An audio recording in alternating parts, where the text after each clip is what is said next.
Hi hello viewers, இன்றைக்கி நாம் வந்திருக்கிறது பாலா கிச்சனுக்கு. ஸோ இன்றைக்கி பாலா என்ன சமைக்க போகிறாங்கன்னு அவங்கக்கிட்டே கேட்டு தெரிஞ்சுக்கலாம் வாங்க. ஹாய் வணக்கம், குட் மார்னிங் டு ஆல். பார்க்குற நீங்கள் சேனலை சப்ஸ்கிரைப் பண்ணிவிட்டு பாருங்கள். இன்றைக்கி சாம்பார் தான் வைக்க போகிறோம். ஒரு அழகான சுவையான சாம்பார் இன்றைக்கி வைக்க போகிறோம். பருப்பை நல்லா அலசிட்டு வெந்நி தண்ணியில் நல்லா வேக போட்டுக்கலாம். நம்ம பருப்பு வேக போடுறப்பே அதோட பெருங்காயம், கட்டி பெருங்காயம் இருந்தால் நல்லாயிருக்கும். பெருங்காயம் அண்டு மஞ்சத்தூள் அதையும் போட்டு நல்லா கொதிக்க விட்டுறலாம். அதுக்கப்புறம் நான் எப்பவுமே பூண்டு சேர்த்துப்பேன். பூண்டையும் சேர்த்து பச்சை மிளகாவையும் அரிஞ்சு போட்டுட்டு, அப்புறம் யூஸ்வலாக நம்ம வெங்காயம், தக்காளி, காய்கறி எல்லாம் நம்ம அரிஞ்சு வச்சுக்கலாம்.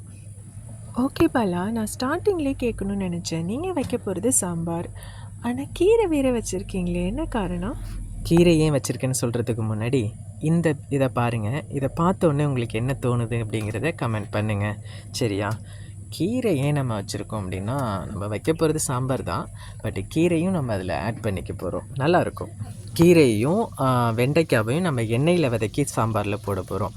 இப்போது வெண்டைக்காவை நல்லா எண்ணெயில் ஃப்ரை பண்ணிக்கலாம். ஸோ நல்லா வெண்டைக்காவை எண்ணெயில் ஃப்ரை பண்ணதுக்கப்புறம் இந்த கீரையும் எண்ணெயில் ஃப்ரை பண்ணி போட போகிறோம்.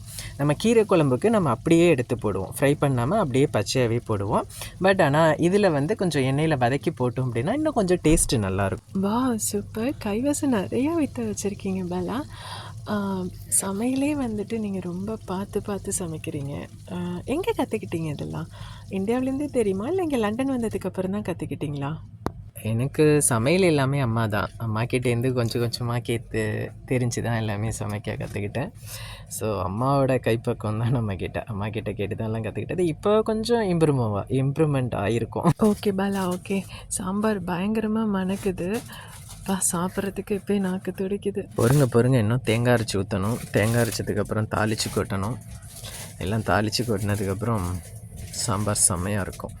தாளிப்புக்கு என்னெல்லாம் நீங்கள் யூஸ் பண்ணுறீங்க? நமக்கு இந்தியாவிலேருந்தே கறிவடகம்லாம் வந்துடும்.